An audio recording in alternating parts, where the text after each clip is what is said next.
Now I'd like to turn to the study itself. What did you do and what did you find?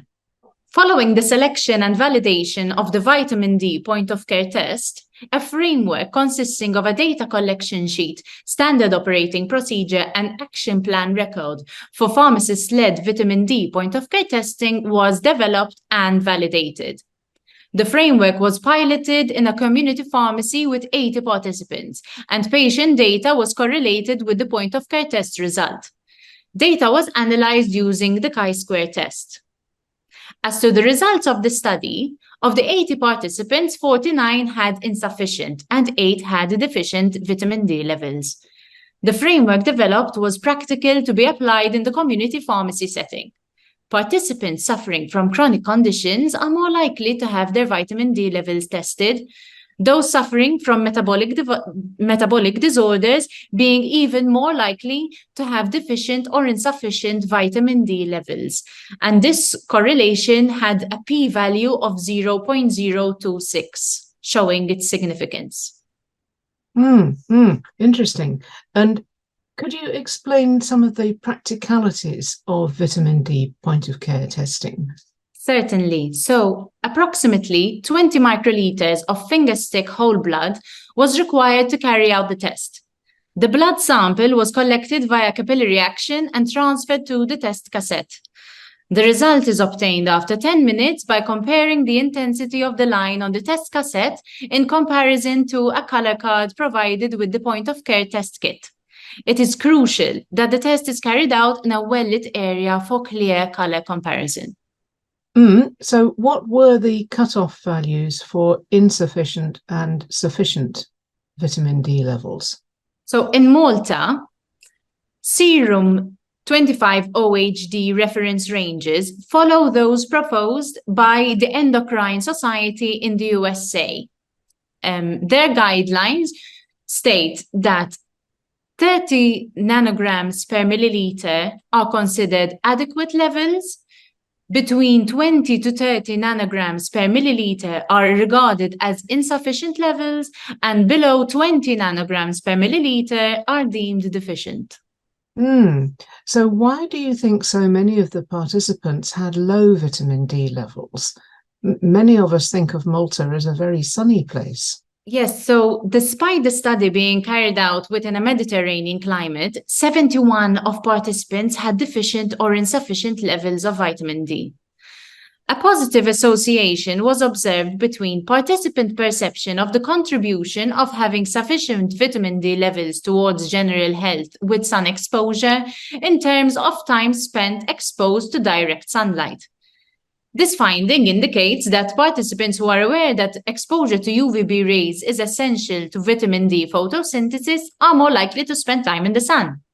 This does not at all mean that it is encouraged to spend prolonged periods of time exposed to direct sunlight at times of high UV radiation. It is of detriment to advocate against prolonged UVB exposure, which leads to sunburn and DNA damage, in favor of use of sun protection during peak hours of UV, which in turn reduces vitamin D photosynthesis. There has also been an occupational shift over recent years, where the majority of the general population works from offices or their homes, and therefore sun exposure is restricted. Additionally, despite the fact that 38 participants were taking vitamin D supplementation, only 23 of those participants tested from community pharmacies were found to have sufficient levels of vitamin D, and there was no association between the two variables when statistical analysis was carried out. This may be attributed to underdosing of vitamin D supplementation, short duration of consumption of the required dose of vitamin D, and issues related to vitamin D malabsorption. Finally, half of the participants tested stated that they suffered from a metabolic disorder, where metabolic disorders considered included hypertension, hypercholesterolemia, hypothyroidism, obesity, and type 2 diabetes. Statistical significance was observed when the occurrence of vitamin D hypovitaminosis and the presence of a metabolic disorder were correlated, giving a p-value of 0.026. So there is quite a large significance there. And is there a recommended dose of vitamin D in Malta? So for a healthy individual, not having any other conditions, the recommended daily dose is 800 to 2000 international units of vitamin D daily. Thank you.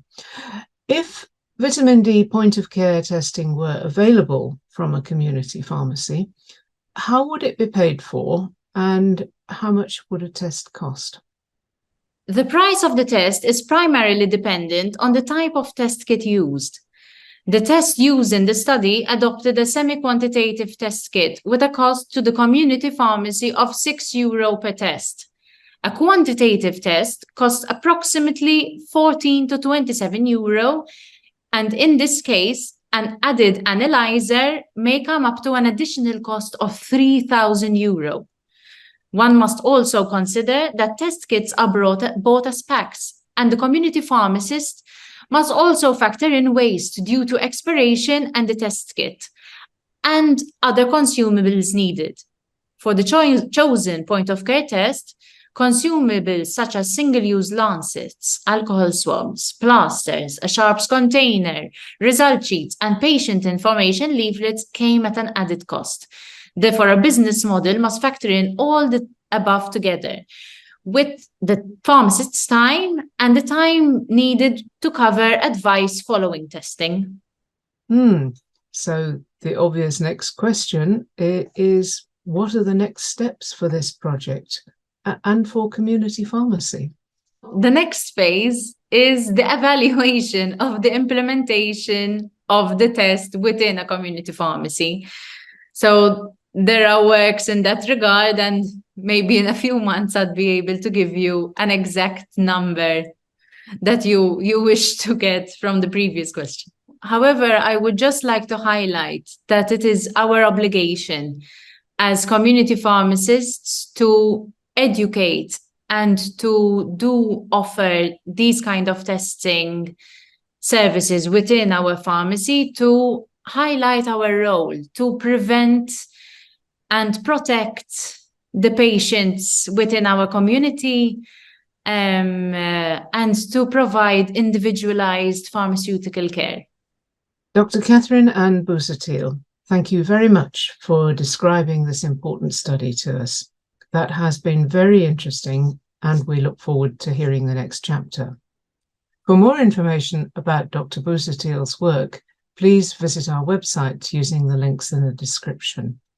And please be sure to subscribe for more news, videos, and journals. For updates straight to your inbox, please follow the links below. And thanks for watching.